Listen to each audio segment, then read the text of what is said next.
Have your mama. Yeah. Your mama.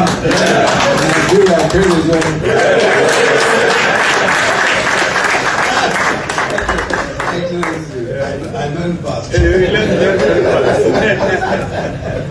It is such a great pleasure to receive and to be here with you, especially on this very special day. I knew that there was some good reason why today would be the day that we will be visiting, but quite frankly, I didn't know what you were about.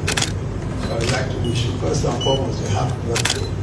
And I will say a short prayer for you when just program is up. But I want to thank you very much for hosting me and for finding time to see me and members of my team who are here. I'm actually here with Apostle John Enelama, and as you heard, the former chaplain, the Villa. But Apostle John Enelama and his team are actually the conveners of a conference that I've been part of. It is called Mission to West Africa. It is an apostolic mission about resetting the gospel of the Lord Jesus Christ. Essentially, the point of it is that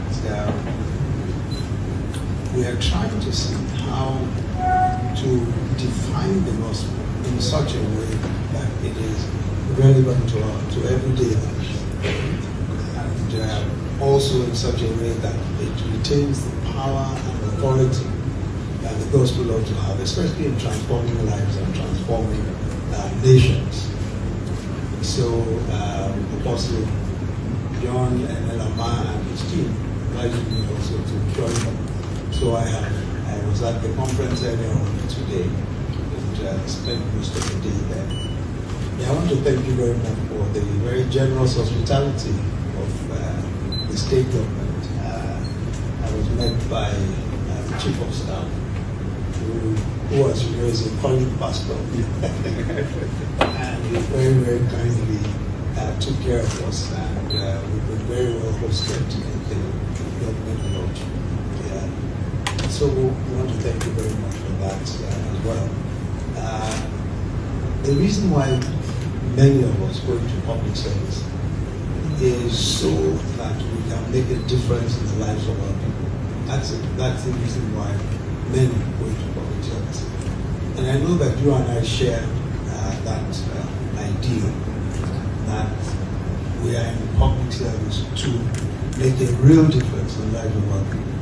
That we go around, we campaign, we say that we will do certain things because we believe that those things are the right things to do for our people. And when we do get an opportunity, we make the effort. I must say that I'm extremely proud of the work that you have done as governor so far.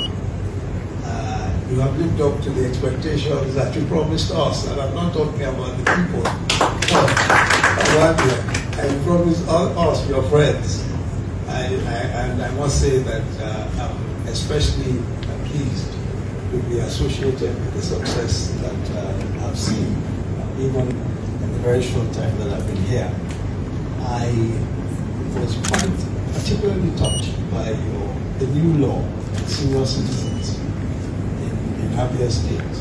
I think it's one of those very important issues that we have to address. And again, it was one of the issues that came up even in the conference today, that we're saying that one of the reasons why the gospel of Jesus Christ transformed nations was especially because of the concern for the poor and the vulnerable. And if you look at the great welfare schemes all over the world, they all came, especially the ones in the Western nations, they all came from the teachings of the gospel on taking care of the least of those in our society and the most vulnerable. So I'm really personally impressed and happy that you have been able to actually pass a law that makes it mandatory for elderly citizens to receive free health insurance. I think that is excellent to do. And of course, I've seen so many other things there, the road networks and all that. I want to say thank you very much for doing what you, not just what you promised, or perhaps more importantly, making public service worthwhile. Because really, sometimes you wonder whether or not,